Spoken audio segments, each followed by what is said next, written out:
mati kau. Kamu beneran ini minum baygon? Aku bilang iya.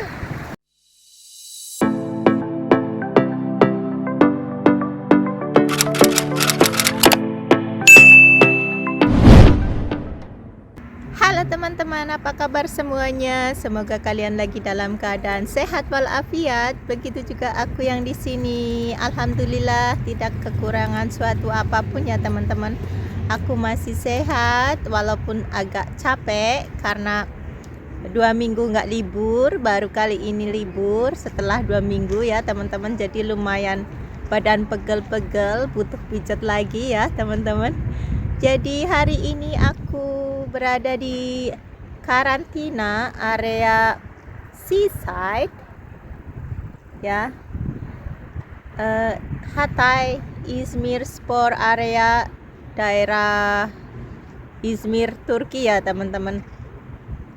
Hari ini cuaca lumayan cerah, nggak begitu dingin juga, jadi aku pengen duduk di sini sambil bercerita, sharing my story ya sama teman-teman ya. Apabila mungkin kalian mau mendengarkan cerita hidupku ya teman-teman. Kali ini aku mau cerita tentang pengalamanku kerja di luar negeri, yaitu dulu aku kerja di Singapura ya teman-teman ya.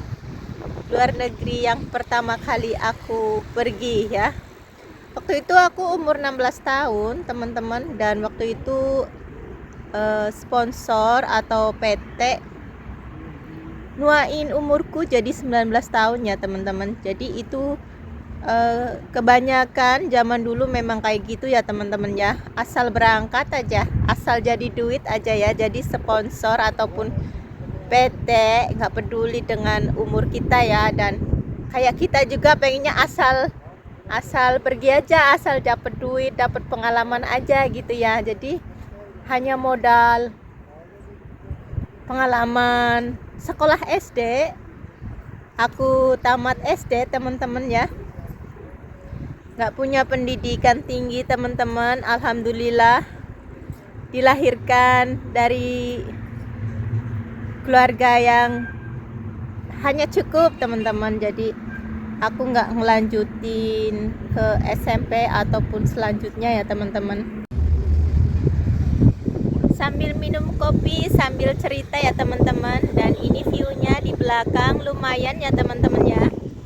Jadi ya selama ini modalku ke luar negeri hanyalah tekad dan niat teman-teman. 100% semboyanku aku pasti bisa. Jadi alhamdulillah walaupun banyak banget kenangan-kenangan yang gak enak selama aku jadi TKW, tapi alhamdulillah aku selalu bisa menjalaninya teman-teman sampai hari ini. Alhamdulillah ya.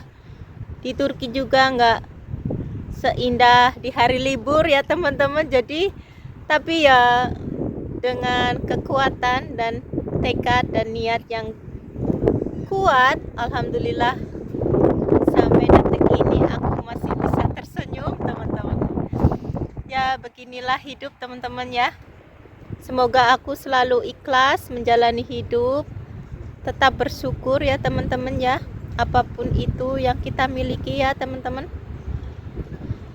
Jadi begini teman-teman ceritanya. Waktu itu aku kerja di Singapura, umur aku baru 16 tahun aslinya ya, tapi dituain jadi 19 tahun.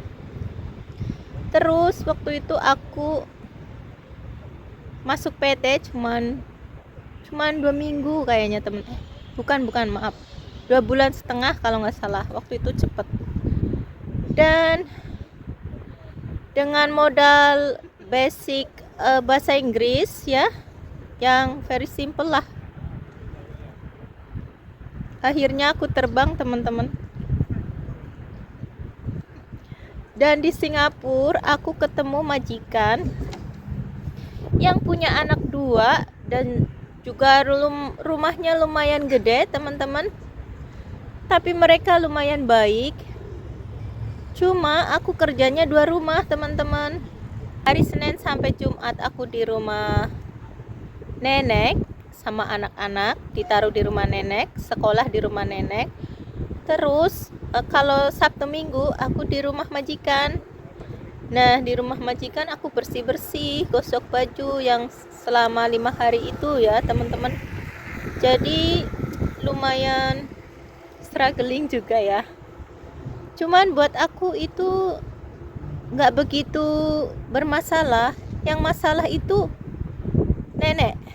Nenek itu super bersihan ya, atau mungkin semua orang Singapura bersihan, aku nggak tahu ya, karena aku cuman pengalaman satu majikan, jadi nggak tahu yang lainnya ya teman-teman ya. Nenekku itu super bersihan, tapi juga lumayan perhitungan ya, karena kalau aku kerja itu kayak lantai disikat, terus korden dicuci setiap bulan,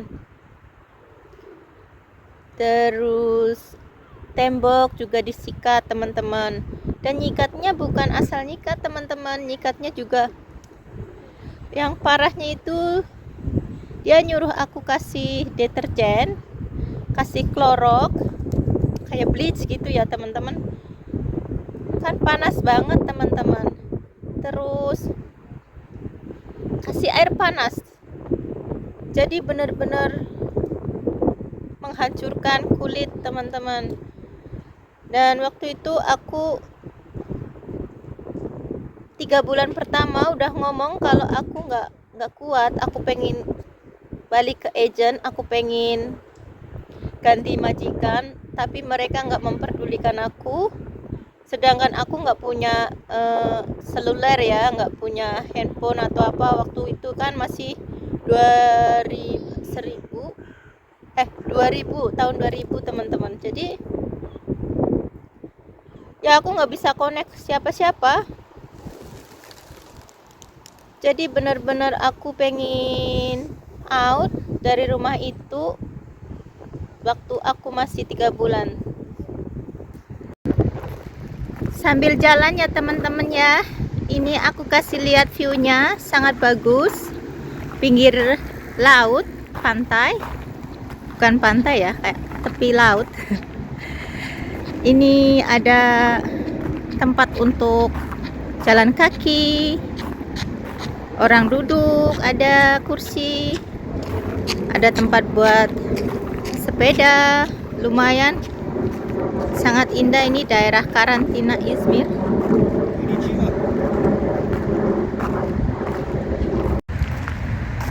Lanjutin ceritanya ya teman-teman ya. Tadi aku cerita kalau majikanku, kalau nenekku itu selalu membersihkan sesuatu pakai klorok ya. Dan sangat berat bagi aku. Semuanya pakai klorok. Sampai tangan sama kakiku itu pecah-pecah ya, kering banget kalau malam. Dan kalau pagi masuk air itu sakit banget teman-teman ya, sampai lama-lama kayak ada darah, kayak ngemu darah gitu ya, dalamnya kayak darah putih nanah gitu ya. Jadi benar-benar menyiksa. Akhirnya aku punya pikiran kalau bikin mangkel mereka, mungkin mereka bakal balikin aku ya, bakal ngeluarin aku kayak gitu ya, karena aku 3 bulan pertama udah minta pulang sama mereka, nggak digubris ya. Jadi aku bertahan, tapi sebenarnya nggak kuat. Akhirnya aku pelan-pelan aku bikin kesel mereka ya, bikin kesel si nenek. Aku sering kalau malam-malam itu nikus teman-teman, aku sengaja ngambilin makanan kecil kayak biskuit-biskuit gitu ya, biar dia kesel gitu, biar aku dipulangin ya. Aku nggak mau jahat kayak nyuri sesuatu barang apa, aku nggak mau ya, cuman itu. Nah akhirnya si nenek lama-lama sadar ini kok makanan cepet habis gitu kan. Akhirnya ya ketahuan. Tapi tetap aja mereka nggak peduli, tetap aja aku diperkerjakan. Walaupun aku ngomong lagi tentang tanganku, aku nggak bisa dengan tangan seperti ini. Mereka ngasih glove, sarung tangan karet ya, tapi juga tetap nggak enak teman-teman buat aku ya.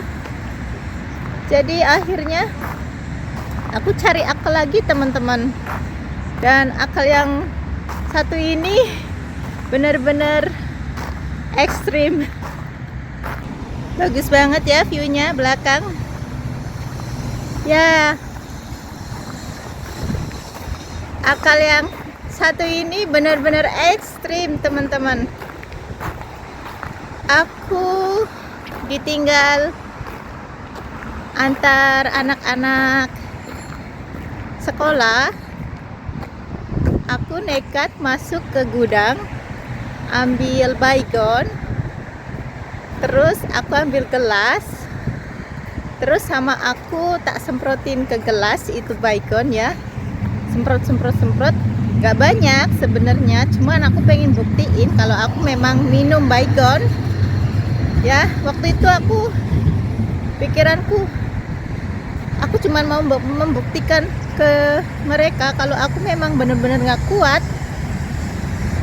Aku pengen mereka benar-benar capek dengan aku ya. Terus kalau memang aku mati ya udahlah, pokoknya udah mentok banget pikiranku ya. Akhirnya bener aku semprotin beberapa semprot ke mana?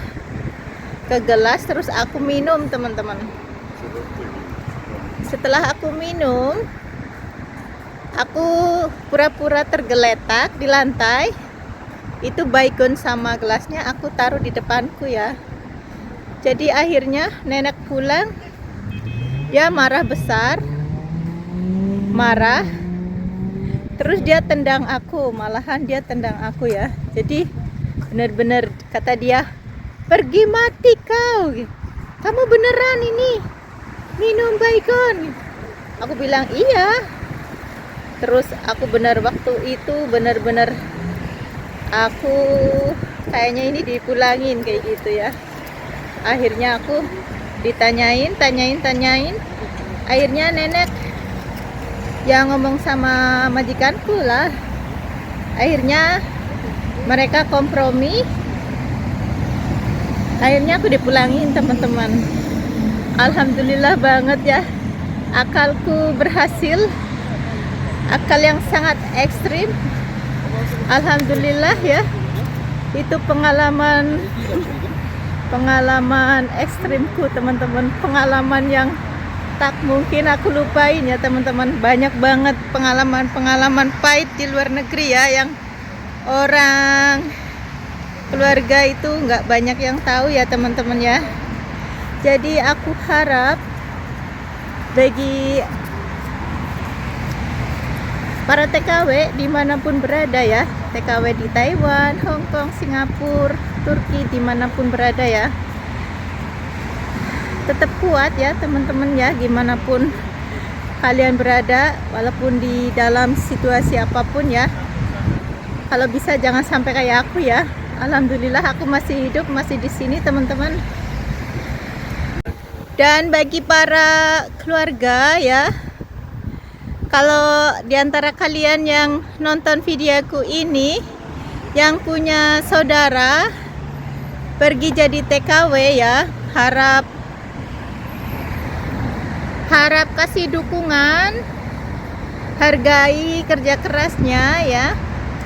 Benar-benar karena kalian itu nggak tahu apa yang sebenarnya kita lalui di sini ya, yang kita jalani sehari-harinya di sini ya. Jadi alangkah baiknya kalian yang di rumah dukung kita yang di luar negeri ya. Jadi sekali-kali juga tanya kabar. Kadang kita juga butuh perhatian ya. Kadang juga kita terlalu sibuk dengan kerjaan, majikan nggak bagus, ini itu ya. Jadi seandainya kita kirim duit untuk keperluan juga Alangkah baiknya digunakan dengan hati-hati ya. Sebaik mungkin ya, maksudnya kalau bisa hargailah, jangan kecewakan kita ya. Dan juga ya, bagi yang belum pernah ngerasain ya, jangan pernah sekali-kali menghina TKW ya, karena TKW itu sebenarnya benar-benar orang-orang yang sangat kuat ya, kuat luar dalam loh teman-teman. Karena selain kita kerja keras banget, cara kerja di luar negeri itu beda sama kerja di Indonesia ya. Memang gaji gede ya, karena itulah mungkin ya, jadi gaji gede juga tenaga harus gede ya teman-teman. Jadi saling menghormati apapun itu kerjaan kita ya. Jadi pokoknya saling mencintai deh. Ya begitulah teman-teman ceritaku, cerita pengalamanku jadi TKW ya teman-teman. Alhamdulillah ini udah kurang lebih 15 tahun, tapi alhamdulillah belum dapat apa-apa. Memalukan ya. Alhamdulillah dapatnya sehat teman-teman ya. Jadi tetap bersyukur. Ya beginilah teman-teman nasib seorang TKW. Alhamdulillah di Turki nggak seberat di Singapura ya, nggak seberat di Hong Kong juga sih. Alhamdulillah di Hong Kong enaknya banyak teman kayak di Indonesia gitu, cuman ya kerjaan sama sih. Di Turki sekarang majikan agak-agak sama kerjaannya, soalnya dari jam 7 sampai jam 11 teman-teman. Waktu awal-awal cuman sampai setengah 10, tapi lama-lama tambah sibuk akhirnya sampai jam 11-an sekarang. Ya begitulah teman-teman ya ceritaku hari ini. Semoga bermanfaat, semoga bisa menginspirasi kalian ya. Salam sehat dan bahagia dari Turki teman-teman. Ini aku kasih lihat view-nya ya. Dan terima kasih yang sudah mengikuti perjalanan Rosi. Thank you for watching. Jangan lupa like, comment, and subscribe. Thank you so much. Love you all. Bye. Fools like them, they suss me out and then they go.